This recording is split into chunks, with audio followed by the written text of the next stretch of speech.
குரு பிரம்மா குரு விஷ்ணு குரு தேவோ மகேஸ்வரக குரு சாட்சா பரபிரம்மா தஸ்மை ஸ்ரீ குருவே நமக.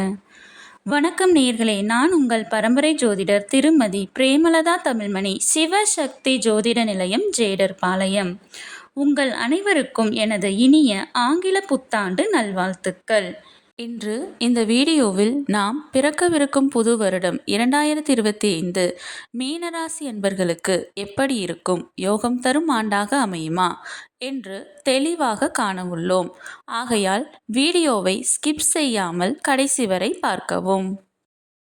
அதற்கு முன் துல்லியமான ஜோதிட பலன்கள் அறிய முழு வாழ்க்கை பலன்களுடன் கூடிய பாரம்பரிய முறைப்படி கைப்பட எழுதிய ஜாதகம் பெற, திருமண பொருத்தம் பார்க்க, நல்ல நாள் நல்ல நேரம் குறிக்க, நட்சத்திர எழுத்து அல்லது எண் கணிதம் அடிப்படையில் பெயர் வைக்க, மேலும் ஜோதிடம் தொடர்பான அனைத்து தகவல்களுக்கும் ஸ்கிரீனில் தெரியும் மொபைல் நம்பருக்கு ஒரே ஒரு ஃபோன் கால் அல்லது வாட்ஸ்அப் மெசேஜ் செய்தால் போதுமானது. உங்கள் பிரச்சனைகள் அனைத்திற்கும் ஜோதிட ரீதியான தீர்வு பெற இனி எங்கும் செல்ல வேண்டியதில்லை. உங்கள் வீட்டிலிருந்தபடியே தொலைபேசி மூலமாக சிவசக்தி ஜோதிட நிலையத்தை அணுகவும். குறைந்த கட்டணத்தில் நிறைந்த சேவை வழங்கப்படும். சரி, இனி தலைப்பிற்குள் வரலாம். பிறக்கவிருக்கும் புது வருடம் 2025 மீனராசி அன்பர்களுக்கு எப்படி இருக்கும் என்று பார்க்கலாம் வாங்க. 2025 தொடக்கத்தில் உங்கள் ராசிக்கு 1 அதாவது உங்கள் ராசியிலேயே ராகு, 3 குரு, 7 கேது மற்றும் 12 சனி விரய சனியாக உள்ளனர். அனைத்து கிரகமுமே பிரச்சனைக்குரிய இடத்தில் உள்ளனர்.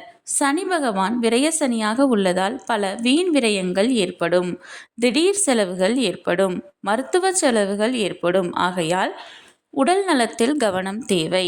உங்களுக்கு 7.5 சனி காலகட்டம் எப்படி இருக்கும், அதற்கு பரிகாரம் என்ன என்பது குறித்து விளக்கமாக 7.5 சனி யாருக்கு எனும் தலைப்பில் நமது சேனலில் ஏற்கனவே வீடியோ போடப்பட்டுள்ளது.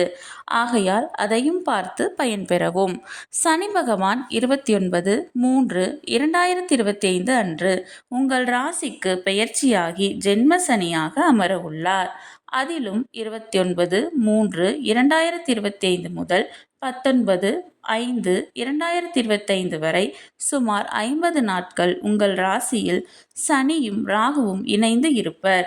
இந்த காலகட்டத்தில் மிகவும் எச்சரிக்கையாக இருக்கவும், உடல் நலத்தில் அக்கறை செலுத்தவும், வண்டி வாகனங்களில் செல்லும் போது கவனம் தேவை.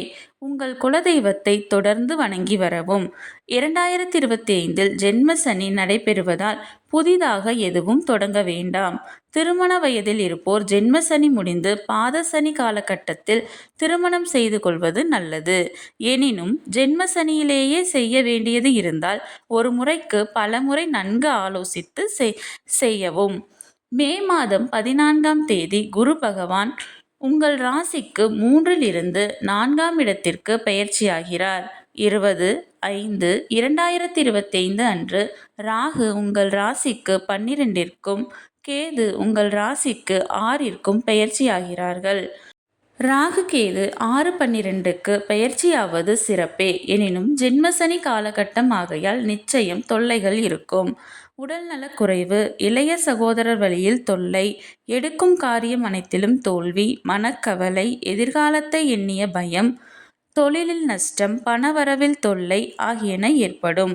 மேலும் கணவன் மனைவி இடையே கருத்து வேறுபாடு ஏற்படும். ஆகையால் ஒருவருக்கொருவர் விட்டு கொடுத்து செல்வது அவசியம். மொத்தத்தில் பிறக்கவிருக்கும் புது வருடம் 2025 மீனராசி அன்பர்களுக்கு மிகவும் கடினமான காலமாகவே இருக்கும். சனி பகவானின் தாக்கம் குறைய ஒருமுறை திருநள்ளாறு சென்று வரவும். சனிக்கிழமை தோறும் தொடர்ந்து சிவபெருமானை வணங்கி வரவும். இந்த வீடியோ உங்களுக்கு பயனுள்ளதாக இருந்தால் ஒரு லைக் செய்யவும். நீங்கள் பயனுள்ளதாக இருக்கும் என்று நம்பும் நபர்களுக்கு இந்த வீடியோவை ஷேர் செய்யவும். இந்த வீடியோ தொடர்பான உங்களது கருத்துக்களை கமெண்ட் செய்யவும். மறக்காமல் எமது சேனலை சப்ஸ்கிரைப் செய்யவும். கடவுளின் அருளால் அனைத்தும் நன்மையாகவே அமைய சிவசக்தி ஜோதிட நிலையத்தின் வாழ்த்துக்கள். சுபம்.